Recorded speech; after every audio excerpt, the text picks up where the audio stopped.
Here with TJ, James Hand here. Let's talk about these goals that this man hit here. 34 pounds lost, over 11% lost here, and 5 inches on the belly, 4 inches on the hips. Gone. So, let's talk a little bit, man, when we first came in.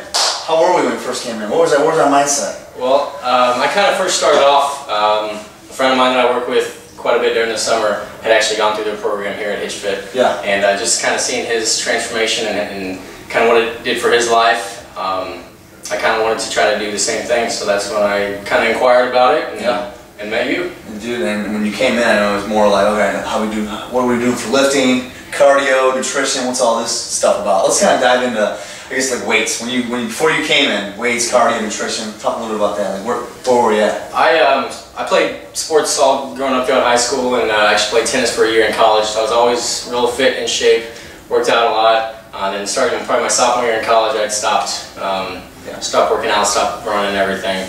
And probably about a year and a half ago, I kind of really wanted to start getting back into it and would join a gym and work out and stuff. I even had a trainer before this that I tried to work out with and things like that. But the tough thing for me is time because of the different jobs that I have, work at random times and not the normal schedule. So finding someone trainer-wise that would hook up with my schedule and being able to get in there when I need to was probably the biggest thing. So and as far as challenging, as far as like food, cardio, diet, I know we struggle sometimes with cardio. The weights, your intensity was great. It was just more or less carried over that intensity when he was on his own, and that's always a struggle for a lot of people. But once we start getting going, you get used to everything and know what needs to be done and how hard to push yourself. Because I think a lot of people, when it gets tough, you want to stop. And we've kind of, we've exceeded that beyond means. But let's talk about the challenges. Well, I was able to accomplish a lot back here from at the end, looking back from where I started.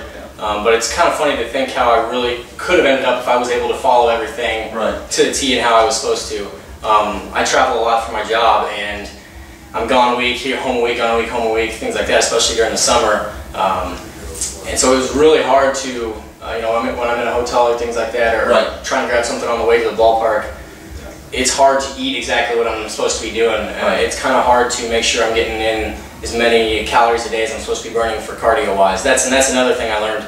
Instead of trying to time your minutes or your distance or things like that when you're running, to try to track it more calories-wise. And so that was new for me, trying to learn how to do that, especially when maybe I didn't have an elliptical or something in front of me keeping track of that. So I had to find other ways, if I was just running on the streets or whatever, to keep track of my calories. So it was tough doing it on the road. And so once baseball got done at the beginning of October, I had a big goal to really make this a huge focus and priority and follow it to the T, starting from October till now.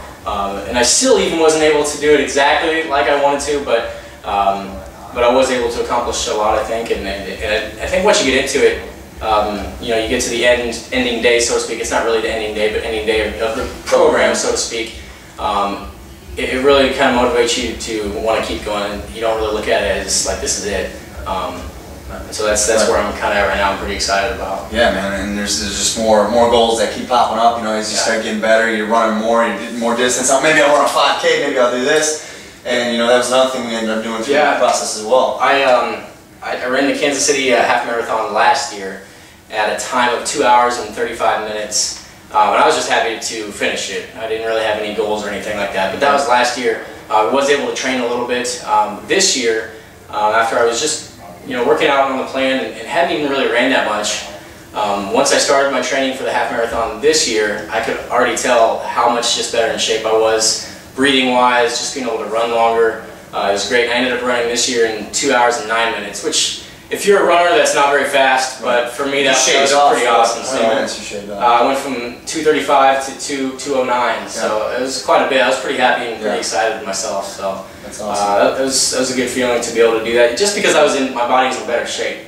It's not that I trained a little bit more as far as running a little bit further distances before the race, but I was able to do that just because I was in better shape as it was. So making sacrifices, brother. And I think that's the other thing too, was as you're in the process of taking in the food and doing that, just getting into that routine. You saw yourself just like being better, like about things, even with your job, Yeah, and it's kind of funny. A lot of guys that I work with, and you guys will probably see this online and laugh at me, but they give me a lot of crap because I have the specific meal plans and things like that I was supposed to follow, and I'd carry around a little black bag with me with my you know, I had tuna packets and rice cakes and sweet potatoes and all kinds of stuff that you'll learn about if you decide, up the airplane, if you decide to make the move to do this. But you know, there were a couple challenges. I'd go for one instance. Once I went down to New Orleans and I had my backpack full of food, and I got pulled over. I got stopped by the TSA people, and they were going through my bag, and this guy's just looking at me really weird because he's pulling out,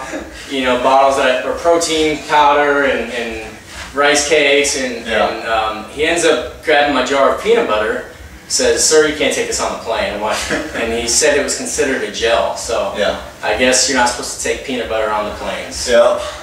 You know, there are little rules, but you know, you find ways to find your way to overcome those huge hurdles in the program. Yep, and you made it happen, brother. And you know, let's just kind of dive in again. 34 pounds lost, 11% lost body fat, 5 inches on the belly, and 4 inches to the hips. Woo!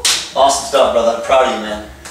So you know, you guys can get it done out there. You just gotta put in the time, put in the work, and just make it happen. Be disciplined, and you're gonna have to make sacrifices. That's how it works. So for more, stay tuned at hitchfitgym.com or reach out to me at jamestanton.com. Thank you. Good. Awesome, just like that. Woo, just like that. So always want to make sure your shoulders are pinched back, just like he's doing here. Raise your elbows up to shoulder level. Flex. Just like that, perfect. 90 degrees, push up, squeeze, and raise those hips up just like you're doing there. Flex those abs. So flex up on your toes like he's doing there, and you can get those calves working too. Multiple muscles working here. Woo! Perfect. Get it. Get it.